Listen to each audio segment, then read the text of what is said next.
Well, good afternoon, Scott Baker.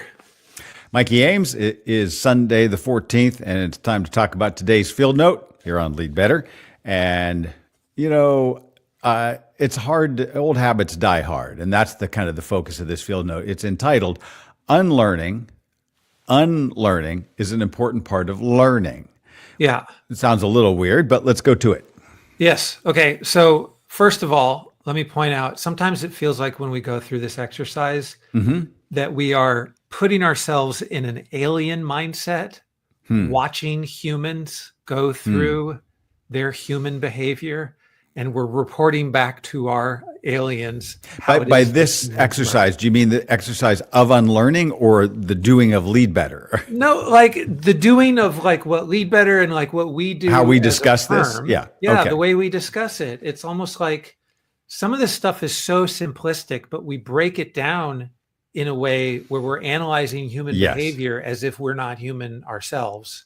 I mean, that's not an accusation, right. but you almost have to, like, from a clinical point of view, put yourself from a frame, like, we're not actually human. We're just, but unless you're actually taking time to observe humans in their human behavior, we end up missing steps, which is like an important part of what we're talking about. Like, the reason we're talking about this very simple thing is that oftentimes we miss some very important steps along the way.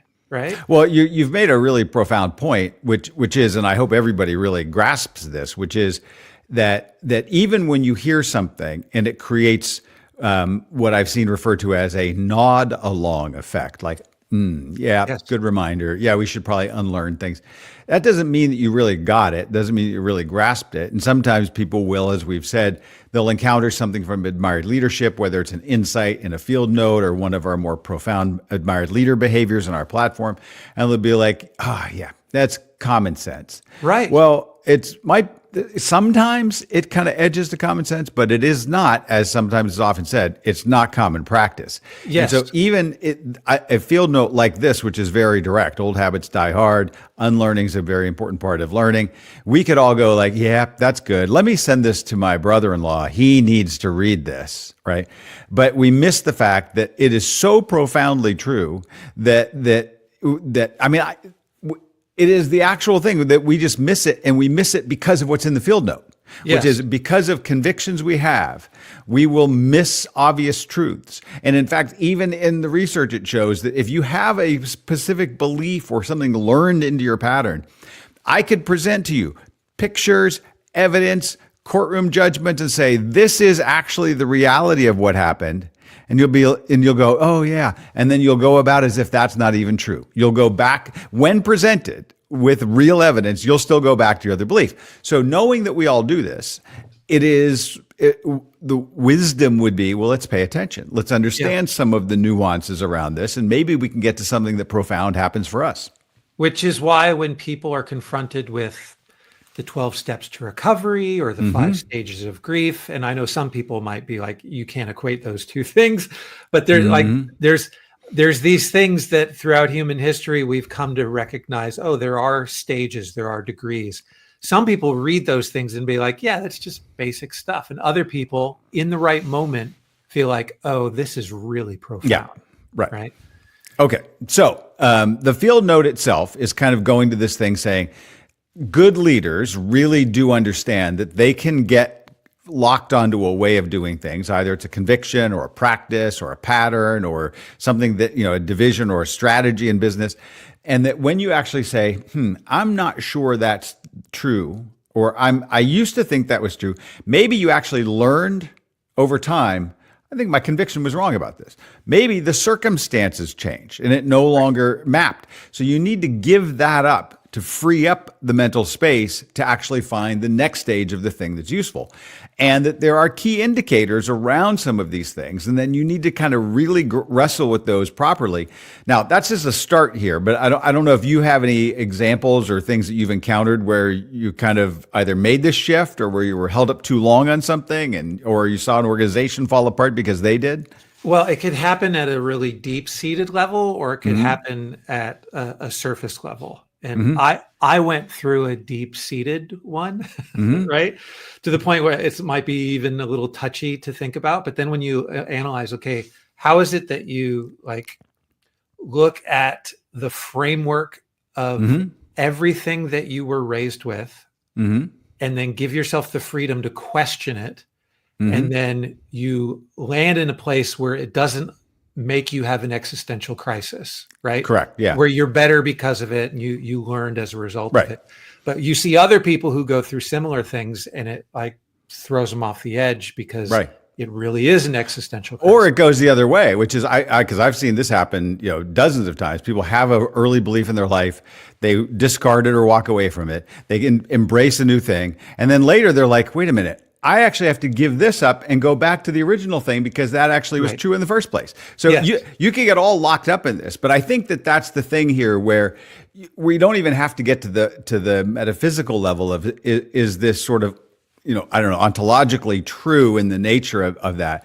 Here, for leaders, we're talking about, do you have enough wisdom to say, I'm getting some signals that this way that I do things or think about things no longer works. Now, I saw a reference, and you'll have to kind of inform me because I'm not even sure I can speak the language of the NBA well enough. But I think there was a time when the Golden State Warriors, and I think maybe I saw this in the Daily Coach a few months ago, but they had like a track where their whole thing was built around inside scoring. And then at some point they had to kind of say, we're wrong about that. Like they had to build a whole new pattern of the way that they thought about offense because they'd been committed to a certain thing. And you could see this in any kind of sports application. We're going to run this style of football defense, or we're going to and then later we're like, this doesn't work anymore. Now, maybe the game got better, or as we're seeing in the NFL now, 50, 60-yard field goals are now the norm rather than the exception. Yes. That changes a lot of the reality on the ground. Well, the reason that it changes is because you can't talk about Moneyball, for instance, where you're intentionally going to focus on one or two specific KPIs that allow you to recruit the right kind of players to your team at a volume discount that allows you to be like a second or third tier, not have a huge salary, but still compete on it every day. But then the recipe for that comes out. And because there's only 36 teams in the league, you're only able to work Moneyball really well if the rest of the league is like old media, like doing the thing that they used to do. So you need to be, young, nimble, anti-fragile, and working Moneyball up until the point where everybody, then you have to move to the next adjacent area. You have to transfer. So whoever, like if it's still Billy Beane and the Oakland A's that we're talking about, at some point by the time that the movie came out and all of the GMs in professional baseball recognized that this isn't really working the way that we're portraying in Hollywood. It did work for that one or two seasons. The real and maybe have a lot of things to complain about. But the lesson of Moneyball then is not the conclusion of that particular analysis. The meta message of Moneyball is you've learned something. Now you've got to unlearn it. Now you've got to relearn another way of looking at this. Right. Which is really frustrating. And it doesn't stop then. It continues. So a lot of people think of the body of work of science as this thing that is static, and you learn it in school, and maybe you reach the end of science and then you know science, right? Science is this system that if you understand what scientists do, it goes on forever. And you should always be challenging assumptions. You should always be split testing. You should always.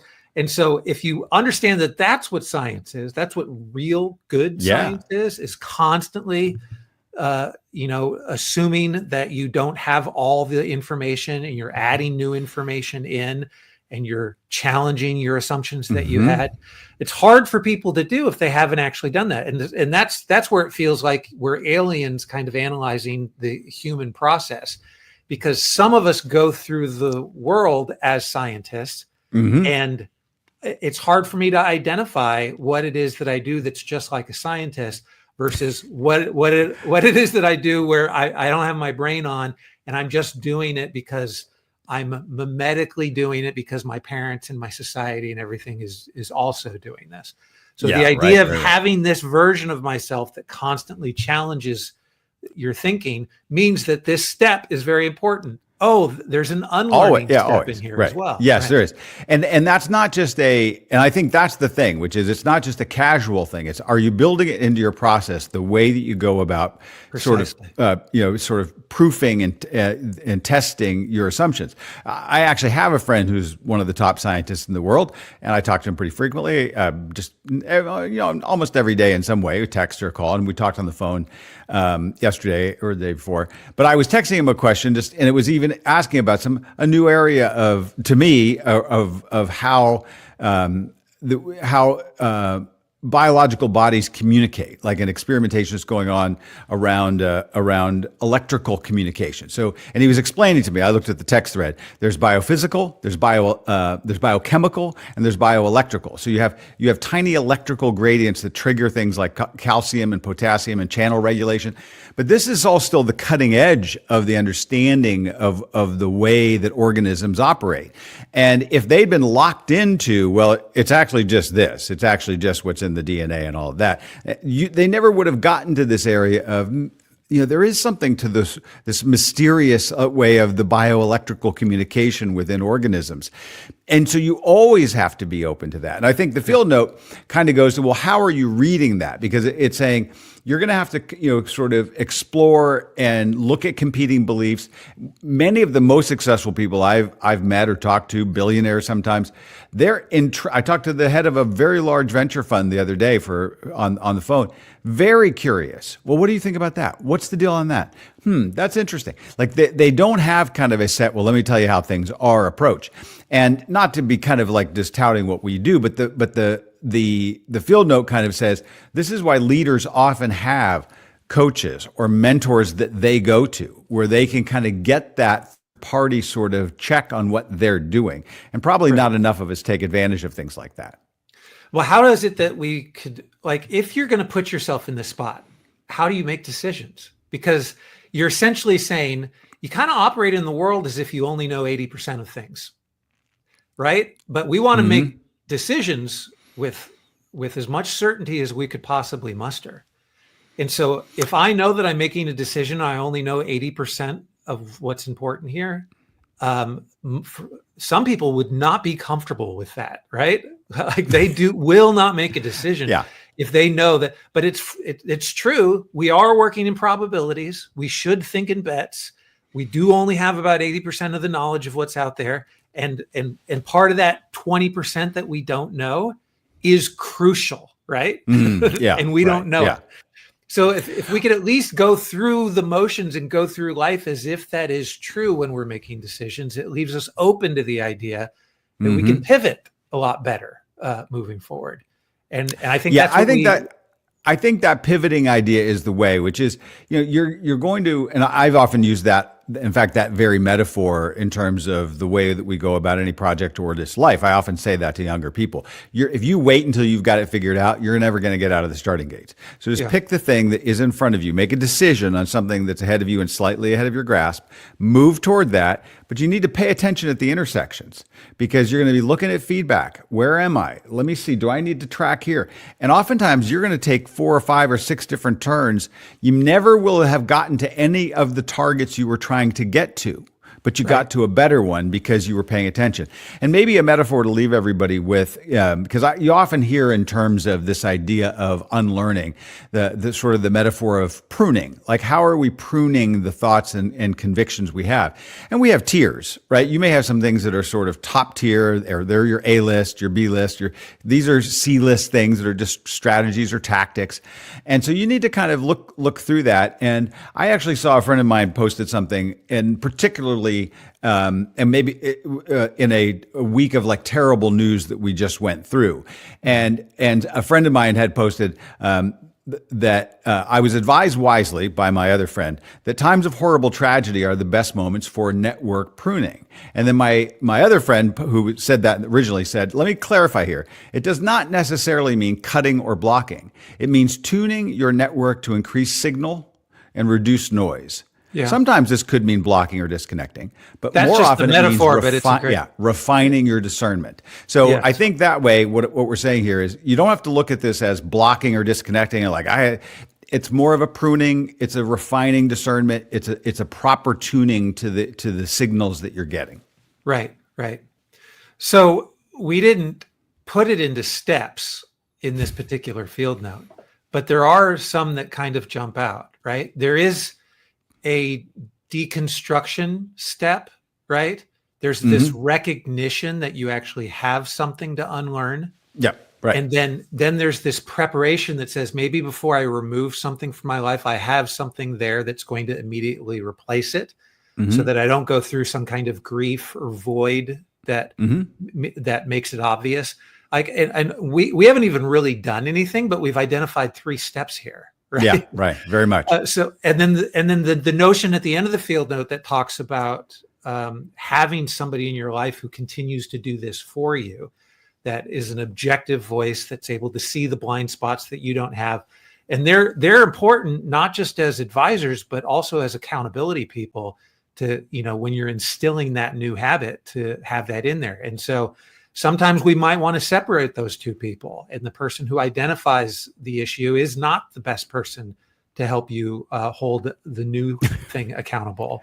Very well could be true. But all those steps they're distinct, and so it made me think that whatever the new thing is, you're going to have to drill it. You're going to have to really go after and after and after to the point where it's going to become the new way that you go about that thing, whether it's an idea or practice or a habit. But right. All right. Well, I think we covered a lot of ground here, and why don't we do this once again tomorrow? Yeah, there's 7 or 8 other field notes in here. Yeah. Yes, right. There certainly are. Yeah.